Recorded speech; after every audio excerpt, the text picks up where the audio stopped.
Hari ini kita masih membaca dari pembahasan yang dibahas oleh Imam Ibnu Qayyim rahimahullah ta'ala, ar-rizqu wal ajal, antara rizki dan ajal.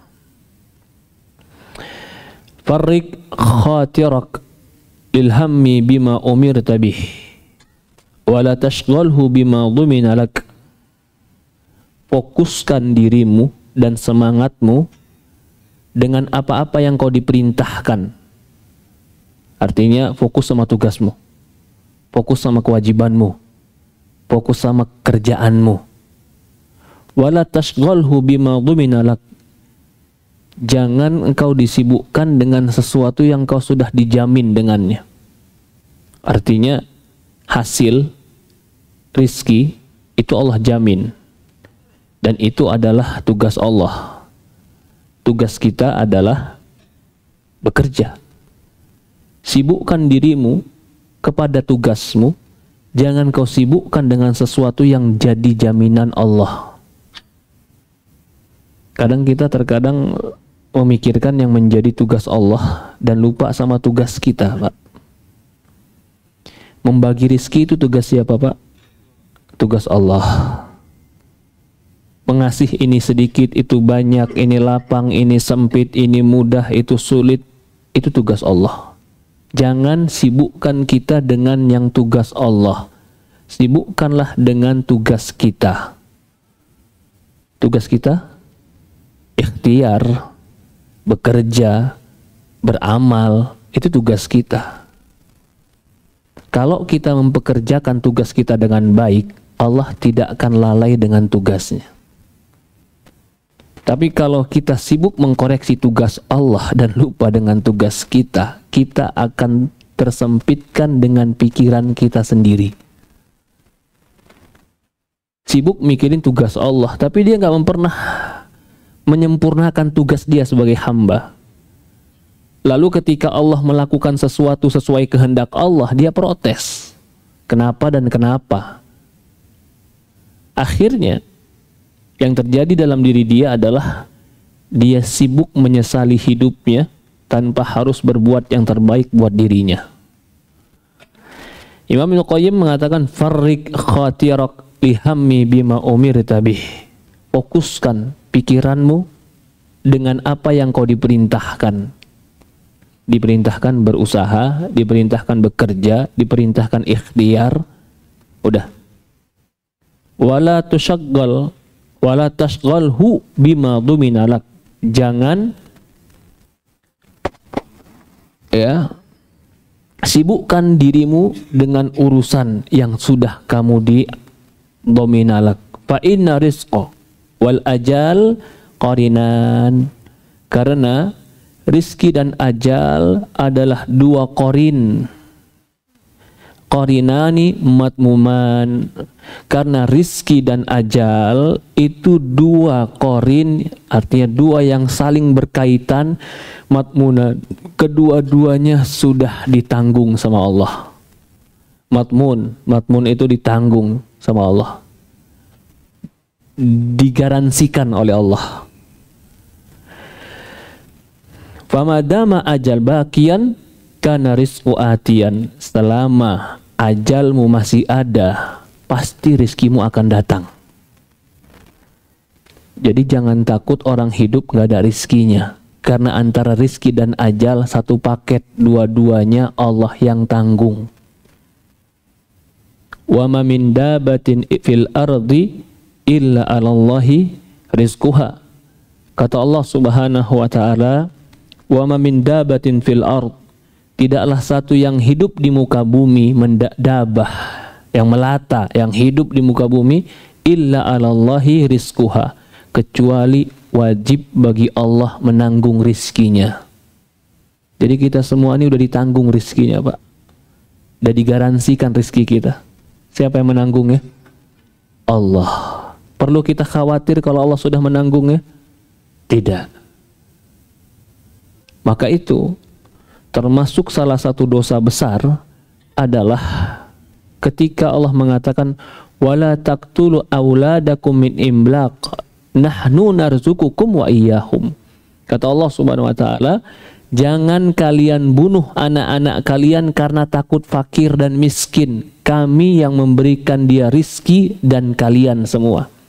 Jadi anak kita pun bukan kita yang berikan rizki, Pak. Anak kita itu yang berikan rizki Allah. Jadi ketika dia lahir, mungkin kita menjadi kerannya supaya air itu mengalir kepada dia. Tetapi dia itu sebab air mengalir kepada kita. Itu anak. Maka prinsip orang tua bilang banyak anak banyak rizki itu sebenarnya tidak bertentangan. Tidak bertentangan dengan jaminan Allah. Karena Allah berfirman, nahnu narzukukum wa iyyahum. Kami yang memberikan kalian rizki dan anak-anak kalian.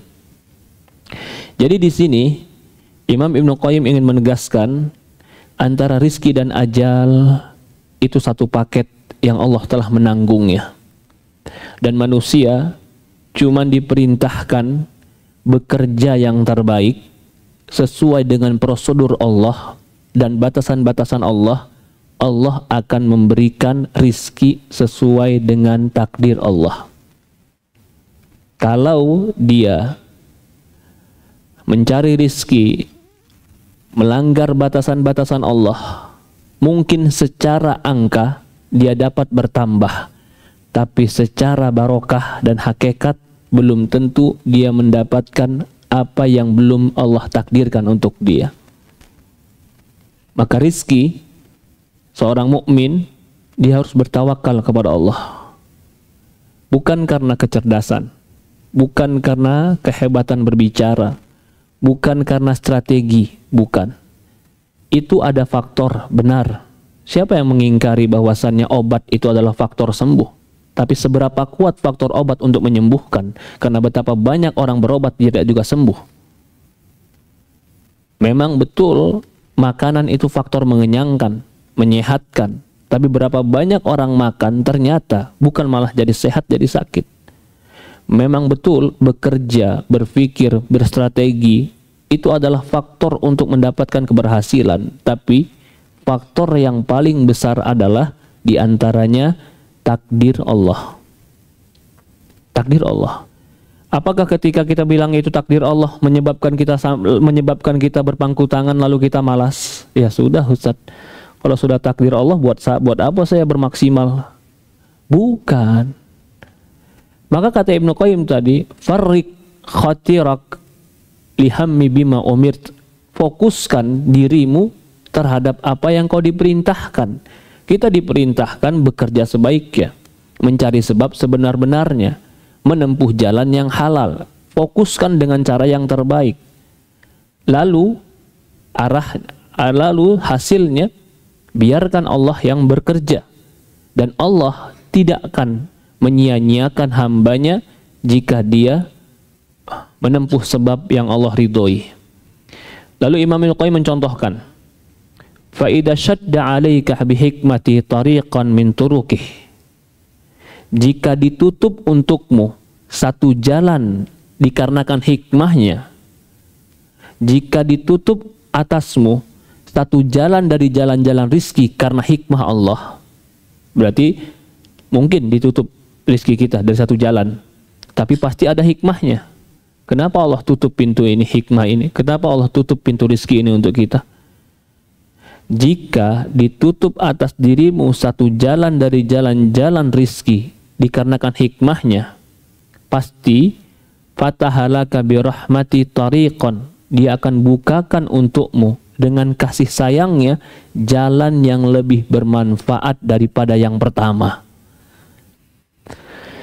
Artinya, kalau seandainya kau ditutup sebuah rizki, Allah ganti yang lebih baik. Itu bahasa sederhananya. Karena ada hikmah Allah. Kalau kau tinggalkan sesuatu karena Allah, Allah akan bukakan pintu yang lain yang lebih baik daripada itu. Maka itu Rasulullah SAW bersabda dalam hadis, man taraka syai'an lillahi awadallahu khairu min. Kata Rasulullah SAW, barang siapa yang meninggalkan sesuatu karena Allah, Allah akan ganti dengan yang lebih baik daripada itu. dia bawakan contoh. Dia bawakan contoh kalau Allah tutup satu pintu, jangan pernah putus asa. Pasti Allah bukakan pintu yang lain. Bahkan dalam sebuah riwayat hadis, Allah heran dengan hambanya yang putus asa. Padahal Allah Subhanahu wa ta'ala yang memberikan segalanya. Kenapa hamba harus putus asa dengan usahanya? Padahal api pernah menjadi dingin di zaman Ibrahim.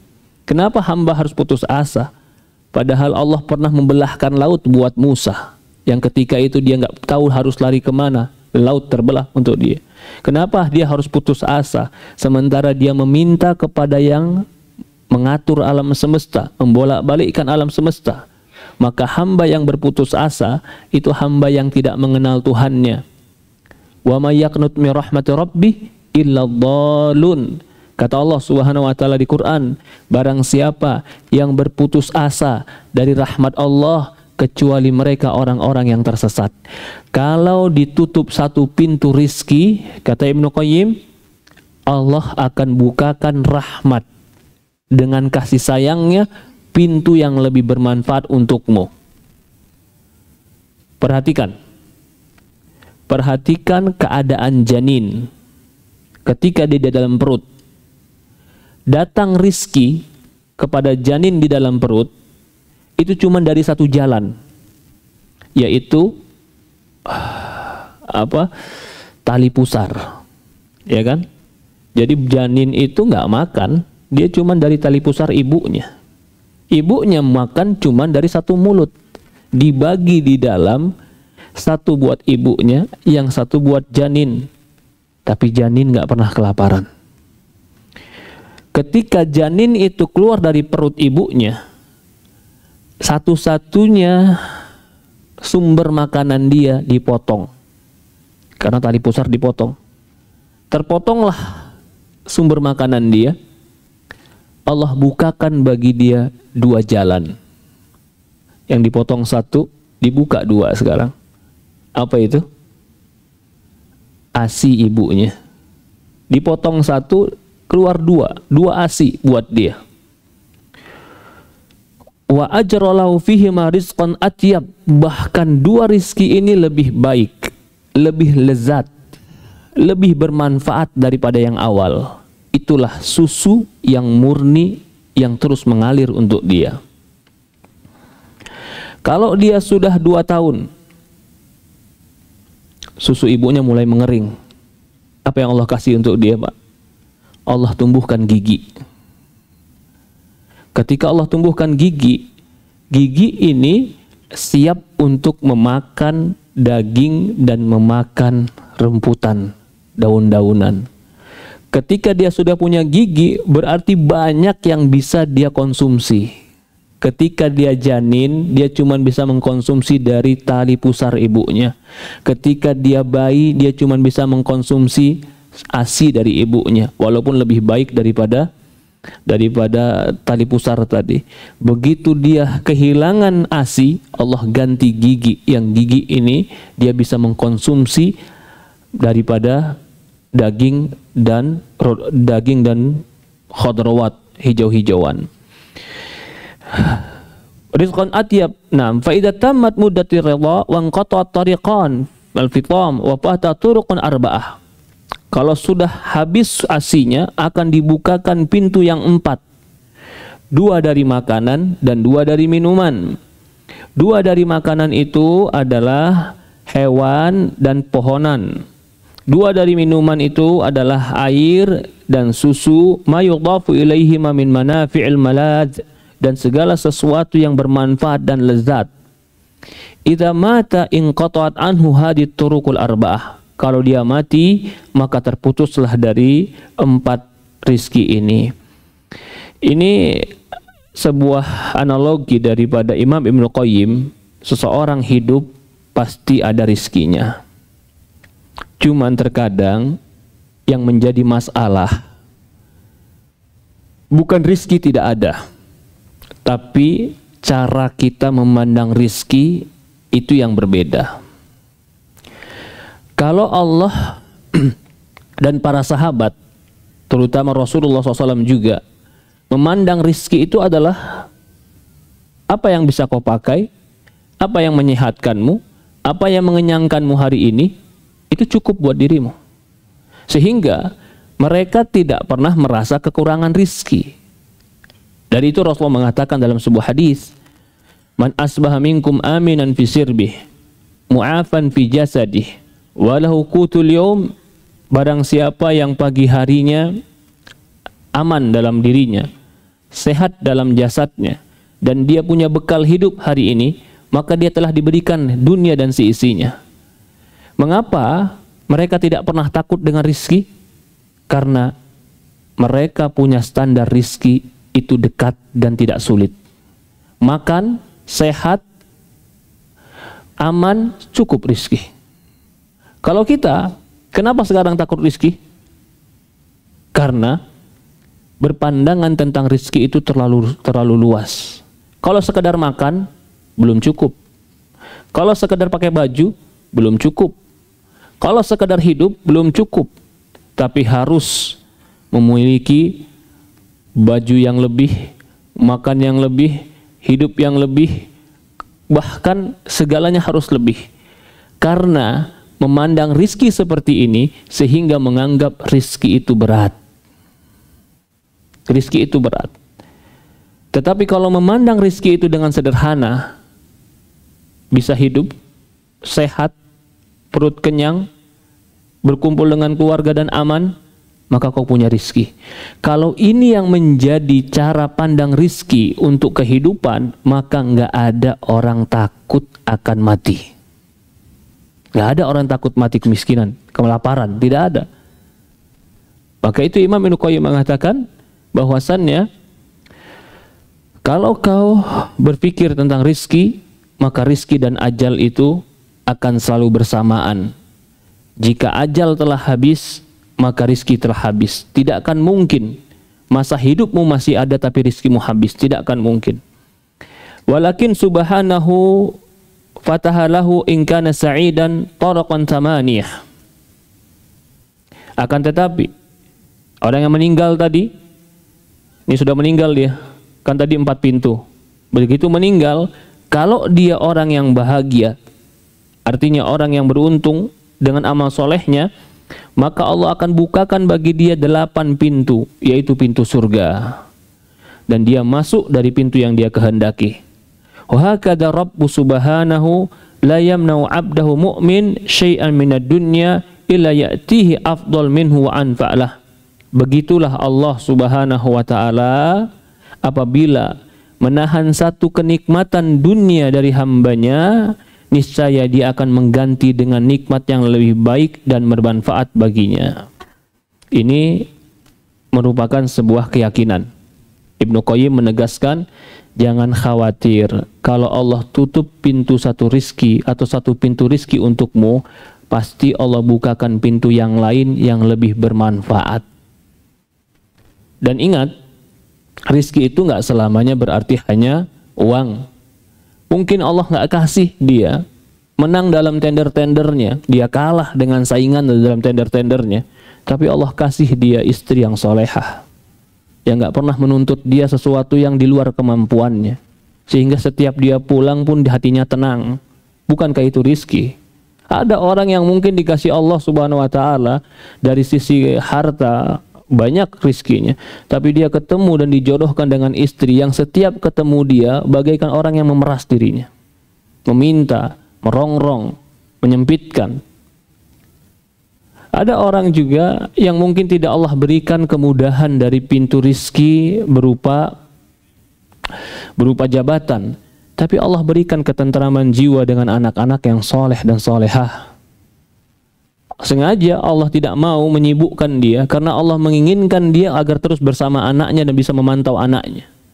Mungkin dari satu sisi seolah-olah rizki dia tertutup, tapi dari sisi lain Allah bukakan pintu yang lebih bermanfaat. Itu jika orang beriman. Jika orang tidak beriman bagaimana? Jika orang tidak mendekat diri kepada Allah bagaimana? Terkadang Allah bentangkan kepada dia apa yang dia mau. Ini orang yang tidak beriman malah. Bahkan bisa jadi orang pemaksiat. Allah bentangkan bagi dia apa yang dia mau. Dia mau jabatan, Allah kasih secepatnya. Dia mau harta, Allah kasih secepatnya. Dia mau kekayaan, keangkuhan, kesombongan, Allah kasih secepatnya. Seperti target-target yang dia inginkan. Tapi apa tujuannya? Apa hikmahnya? Allah biarkan dia di dalam kelalaian karena Allah mengacuhkan dia. Allah nggak mau memberikan peringatan kepada dia. Karena Allah membiarkan dia di dalam kemaksiatannya, bahkan di dalam keinginan-keinginan dunianya. Sampai Allah katakan di Quran, sanastajrijuhum min haitsu la ya'lamun. Kami istidrajkan dia, kami lalaikan dia dari arah yang dia tidak sangka. Teman-teman yang dimuliakan dan dirahmati Allah Subhanahu wa taala, jadi rizki dan ajal itu satu paket, yang menanggungnya adalah Allah. Jangan pernah takut terhadap rizki kita, tapi tetap maksimalkan ikhtiar kita. Tugas kita ikhtiar, tugas Allah menakdirkan. Jika kita sudah mengikhtiar yang terbaik, lalu tidak mendapatkan apa yang menurut kita terbaik, bukan berarti Allah menginginkan kejelekan untuk kita. Fa'asa an tuhibbu syai'an fahuwa syarrul lakum. Bisa jadi kamu bercita-cita dan menginginkan sesuatu yang kamu cintai padahal itu jelek bagi kalian. Wa asa an takrahu syai'an fahuwa khairul lakum. Bisa jadi kamu enggak suka sesuatu padahal itu baik bagi kalian. Wallahu ya'lamu wa antum la ta'lamun. Allah lebih tahu dan kalian enggak tahu. Ikhtiarmu yang maksimal walaupun tidak menghasilkan seperti hasil yang kau inginkan, ikhtiarmu tidak mengurangi pahala dan kebaikan. Apakah ikhtiar kita yang maksimal tadi, tapi ternyata hasil tadi siapa yang bertugas? Allah. Kita ikhtiar maksimal, ternyata hasilnya tidak seperti yang kita inginkan. Apakah ikhtiar kita jadi sia-sia? Tidak. Di sisi Allah tetap dihitung kebaikan. Sama seperti orang yang berusaha, terus berusaha semaksimal mungkin untuk memberikan kebaikan, tanggung jawab kepada anak dan istrinya. Dia maksimalkan pikirannya, dia maksimalkan tenaganya, dia maksimalkan keringatnya, dia maksimalkan semua yang dia mampu. Tapi Allah takdirkan untuk dia sebuah takdir yang sudah Allah takar. Salahkah dia terhadap apa yang Allah putuskan untuk dia? Tidak. Dia melakukan maksimal, tapi itu keputusan Allah. Maka apa yang dia lakukan dari kemaksimalan tidak akan disia-siakan oleh Allah, dicatat sebagai kebaikan dan pahala. Wa may ya'mal mithqala dzarratin khairan yarah. Saya contohkan. Ada seorang ayah ingin membuka toko dengan tujuan bisa memberikan anak dan istrinya sebagai tanggung jawab dari Allah Subhanahu wa taala. Dia pilih toko yang terbaik, dia pilih barang yang terbaik, dia desain toko ini dengan cara yang terbaik, dia promosikan dengan semampu dia toko itu. Yang menggerakkan hati orang datang ke toko siapa? Allah. Lalu tidak datang orang ke toko dia. Pantaskah dia disalahkan dan dikatakan berdosa? Tidak. Atau apakah yang dia lakukan maksimal itu sia-sia? Tidak. Nggak ada yang sia-sia. Allah akan bukakan untuk dia pintu rizki yang lain. Berupa rizki apa? Ingat, kita tadi sudah katakan, rizki bisa jadi Allah jadikan dia mendapatkan orang-orang di sekitar dia yang mendukung dirinya untuk di atas kebaikan, tidak merongrong dirinya. Bahkan bisa jadi Allah takdirkan dia dengan rizki yang rizki itu melapangkan dadanya. Dari inilah Rasulullah SAW mengatakan dalam sebuah hadis, laisa gina an kasratil ard walakina gina nafs. Kata Rasulullah SAW, bukanlah orang yang kaya itu orang yang bergelimang harta, tapi orang yang kaya itu orang yang cukup jiwanya. Maksud daripada perkataan ini bukan ingin menjadikan kaum muslimin itu adalah orang-orang yang lemah dan berpangku tangan. Salah. Tapi maksudnya adalah jadilah orang yang semaksimal mungkin bertugas dan bekerja sesuai kemampuanmu. Ketika kau tidak dapat apa yang kau cita-citakan, jangan lemah. Banyak orang yang bisa maksimal dalam bekerja.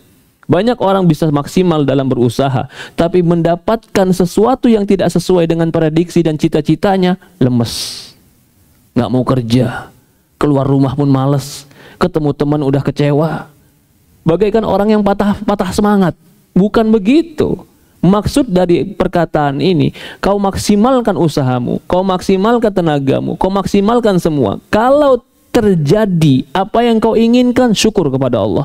Kalau tidak terjadi apa yang kau inginkan, pahalamu nggak kurang, Allah kasih nanti rizki yang lain.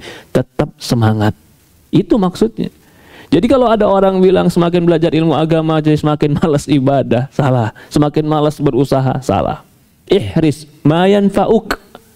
Kata Rasulullah SAW, semangatlah terhadap apa yang memberikan kau manfaat. Wasta'in billah, minta tolong sama Allah. Wala ta'jas, jangan pernah merasa lemah. Apa yang bermanfaat untuk kita? Belajar, manfaat. Bekerja, manfaat. Berelasi, manfaat. Semangat. Berstrategi, manfaat. Semangat. Kalau ternyata mendapatkan apa yang kita inginkan, syukur kepada Allah. Ini kebaikan Allah. Kalau ternyata mendapatkan apa yang tidak kita inginkan, sementara kita sudah maksimal, wasta'in billah wala ta'jas. Minta tolong sama Allah, jangan lemah. Beda dengan orang-orang yang nggak punya agama. Begitu dia punya ambisi, dia punya keinginan, cita-cita, begitu cita-cita tidak tercapai, dia patah semangat, dia lompat dari gedung tertinggi. Kenapa? Sudah percuma, saya sudah semaksimal mungkin mengerjakan, tapi saya nggak dapatkan. Dia lupa, karena dia nggak tahu bahwasannya takdir itu tugas Allah. Tugas kita adalah ikhtiar yang maksimal. Ikhtiar semaksimal kita, ikhtiar kita yang maksimal itu berkorelasi dengan pahala. Tapi takdir yang Allah tentukan itu tidak berkaitan dengan pahala. Maksudnya, banyak dan sedikit yang Allah kasih itu adalah hak Allah. Bukan berarti orang yang banyak pahalanya pasti banyak. Orang yang sedikit pahalanya lebih sedikit, bukan. Tapi yang Allah lihat itu adalah usahanya. Nabi ada yang berusaha berdakwah, yang dengerin cuma satu orang. Apakah pahalanya cuma satu? Enggak. Tetap yang dilihat Allah itu adalah usaha Nabi tadi. Karena satu orang yang mendengar itu adalah takdir Allah untuk Nabi tadi. Apakah dengan itu Nabi tadi tidak mulia di sisi Allah karena dia cuma dapat satu? Tidak. Ikhtiar dia yang Allah lihat. Dia maksimal, dia berbuat baik. Takdir itu keputusan Allah. Kita pun dalam ikhtiar mencari rizki, mencari amal soleh, mencari kebaikan, maksimalkan. Ihris ma yanfa'uk. Semangat terhadap apa yang bermanfaat untuk kita. Wasta'in billah, minta tolong kepada Allah. Wala ta'jas, jangan merasa lemah. Kemudian berkata Ibnu Qayyim lagi, masih lanjutannya, haddul mu'min, jatah untuk orang-orang beriman. Walaysa dzalika li ghairil mu'min. Ini semua tidak Allah berikan kecuali hanya orang beriman.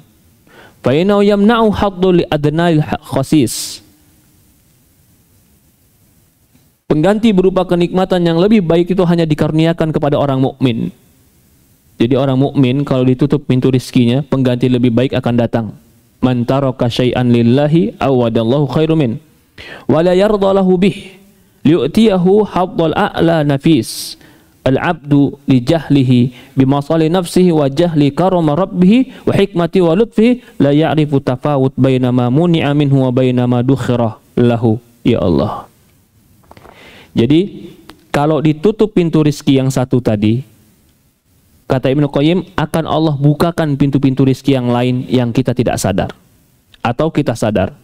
Tapi pintu ini akan dibukakan hanya kepada orang yang beriman. Kalau tidak beriman, maka tidak akan dibukakan pintu-pintu ini. Fa innahu yamna'u haddal adnal khasis. Penggantinya berupa kenikmatan yang lebih baik. hanya dikaruniakan kepada orang beriman, ia sama sekali tidak diberikan kepada selain mereka. Allah sengaja tidak memberikan bagian yang rendah dan hina kepada orang beriman. Bahkan dia tidak meridhoi hal itu agar dia dapat memberinya baginya yang jauh lebih baik lagi mulia. Orang yang tidak mengerti menyangka bahwasannya maslahat untuk dirinya, ya, al-abdu li jahlihi bi masalih nafsihi wa jahli bi karami rabbi wa hikmatul waqti la yarfu tafawut. Seorang hamba yang tidak mengerti maslahat dirinya dan tidak mengerti kebaikan dan hikmah Allah dan kelembutan Allah, bahkan dia tidak tahu jenjang-jenjang kebaikan yang Allah berikan kepada dia. Dia nggak bisa membedakan mana yang Allah halangi dari kebaikan, mana yang Allah tunda kebaikan itu untuk dia. Bal huwa muwalla' bi muhabbal ajil. Bahkan terkadang orang yang tidak mengerti tadi hanya semangat diberikan kebaikan secegera, secepatnya. Wa in kana daniyan, walaupun itu rendah. Bigilati raghbati fil ajal wa in kana aliyan. Karena sedikitnya harapan dia dan semangat dia untuk yang terakhir, untuk yang akhirat, walaupun itu tinggi. Jadi kalau saya sederhanakan kalimat Ibnu Qayyim begini, kadang Allah tutup pintu rizki itu, tapi Allah tidak akan hilangkan rizki itu bagi orang mukmin, tetap dikasih. Kapan dikasihnya? Terkadang Allah akhirkan. Sampai kapan? Sampai Allah melihat bermanfaat untuk dia. Ada yang diakhirkannya kapan? Ada yang diakhirkannya di surga. Karena Allah nggak mau ngasih dunia untuk dia. Karena kalau dunia itu sudah dikasih, dikhawatirkan dia tidak mendapatkan akhiratnya. Maka Allah tetap menginginkan akhirat untuk dia. Tapi karena kebodohan hamba, si hamba merasa dia tidak dikasih. Padahal bukan tidak dikasih, sedang disimpan. Allah. Kadang-kadang kita ini nggak sabar kapan disimpannya, Ustaz. Saya pengen di dunia ini secepatnya. Kata Imam Qayyim, karena kebodohan dia, bahkan terkadang dia mau yang rendah ditukar dengan sesuatu yang sangat tinggi. Contoh, Pak, saya mau contohkan. Ada orang sholat malam. Begitu sholat malam, murni tujuan dia cuma naik pangkat. Nggak dapat surga, nggak apa-apa, yang penting naik pangkat. Ini rendah atau tinggi, Pak? Iradatul insan bi'amalid dunya, termasuk bukan karena Allah, karena dunia dia beramal. Mungkin dia menganggap kan sholat, kan baik, Allah tahan dia. Allah nggak kasih, Allah ingin surga untuk dia. Ini pandangan siapa, Pak? Ini pandangan makomnya makom ulama. Maka itu ulama hidupnya bahjah, hidupnya baja. Nggak dapet, dia nggak sedih, dapet, dia nggak lupa diri. Kenapa? Hidup mereka mengerti yang terbaik. Ya subhanallah. Kita bertahap memahami apa yang mereka pahami, sehingga terkadang kita masuk ke dalam pemahaman mereka. Wal akhiratu khairu wa abqa. Akhirat itu lebih baik dan lebih kekal. Maka Rasulullah SAW mengatakan, Allah mengatakan, wala tamuddanna aynaka ila ma mata'na bihi. Jangan kau banyak melihat orang yang kami kasih dunia. Bahkan kami kasih azwajan, kami kasih istri yang banyak dia, kata Allah. Jangan kau pandang itu semua. Apa kata Allah?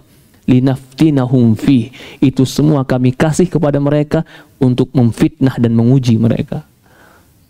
Maka ketika keluarnya, siapa keluar?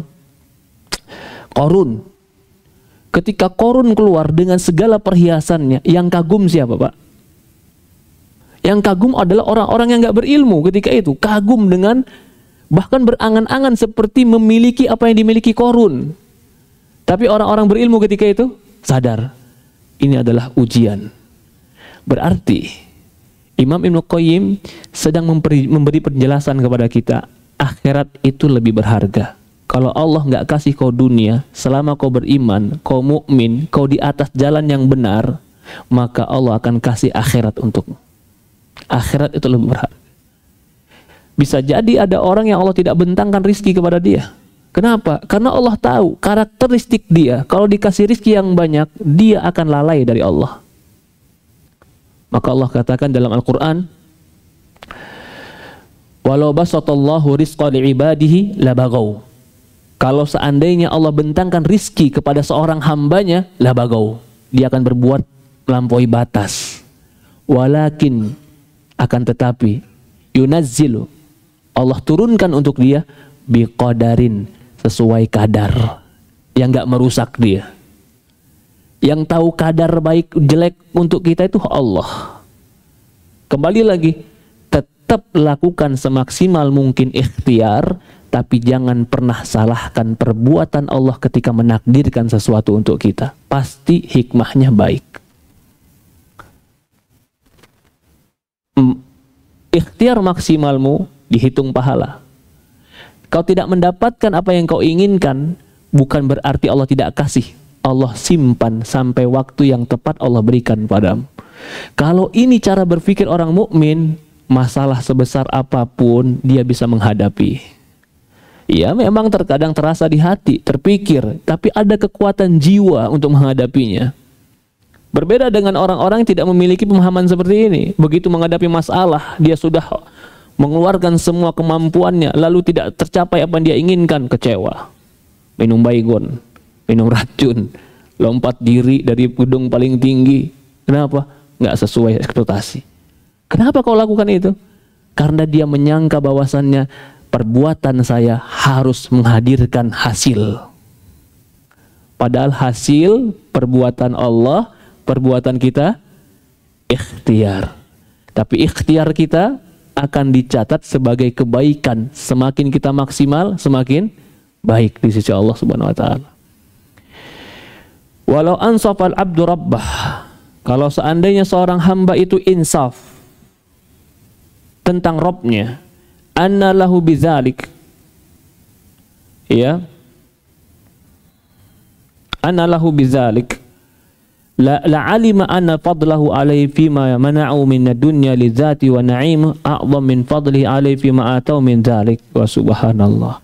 Kalau seandainya seorang hamba itu insaf dan dia mengenal Tuhannya, dia akan tahu betapa baiknya Allah ketika menahan dunia yang dia inginkan dan kelezatannya, dan Allah berikan kepada dia akhirat. Fama mana'ahu illa liyu'tiyahu. Tidaklah Allah melarang menahan dunia itu kepada dia, kecuali Allah akan memberikan yang lebih baik. Wala ibtila'uhu illa liyu'afih. Tidaklah Allah menguji dia, kecuali Allah akan mengampuni dia. Wala imtihanuhu illa liyusafih. Tidaklah Allah memberikan cobaan kepada dia, kecuali Allah ingin menyaring dia. Wala amatahu illa yuhyihu. Tidaklah Allah mematikan dia, kecuali Allah akan menghidupkan dengan kehidupan yang lebih baik. Wala akhrajahu ila hadid dar illa liyataha'ab minha liqudumi alaih liyaslaka tariqul mausula ilaih. Tidaklah dia dikeluarkan dari negeri dunia ini agar dia bersiap-siap bertemu dengan Allah dan menempuh jalan yang mengantarkan kepada Allah. Wa ja'ala al-laila wan nahara khilfatan liman arada an yadzakkara aw arada syukura. Allah menjadikan siang dan malam bergantian untuk mereka yang menginginkan bersyukur kepada Allah Subhanahu wa taala. Fa'aba adh-dhalimuna illa kufura. Tetapi orang-orang yang zalim tidak lain kecuali menginginkan kekufuran. Wallahu musta'an. Wa man 'arafa nafsahu ishtaghala bi islahiha an 'uyubun nas. Maka barang siapa yang mengenal dirinya, dia akan menyibukkan memperbaiki dirinya daripada menyibukkan dengan aib manusia. Man 'arafa rabbahu, barang siapa yang mengenal Tuhannya, ishtaghala bihi an hawa nafsih, dia akan sibuk mengingat Allah daripada dia mengikuti hawa nafsunya. Wa anfa'al amal an tughiba fihi minan nasi bil ikhlas. Dan amalan yang paling bermanfaat adalah menyembunyikan amalan dengan ikhlas di hadapan manusia. Wa nafsika bisyuhudi minnah wa la tara fi nafsaka wa la tara khalqa. Dan engkau tidak melihat dan atas keyakinan bahwa itu merupakan karunia Allah semata, bukan atas kemampuan pribadi atau pertolongan sesama. Allahu alam. Ya, ini yang dibahas oleh Imam Ibnu Qayyim, bab antara rizki dan ajal. Selama kita masih ada ajal hidup, pasti ada rizkinya. Tapi kalau rizki itu Allah tahan, pasti Allah akan berikan rizki-rizki yang lebih baik daripada rizki yang Allah tahan. Karena orang mukmin pada hakikatnya dia diberikan yang terbaik oleh Allah Subhanahu wa taala sesuai kehendak Allah. Semoga apa yang kita sampaikan ini bermanfaat. Ada pertanyaan, dipersilahkan.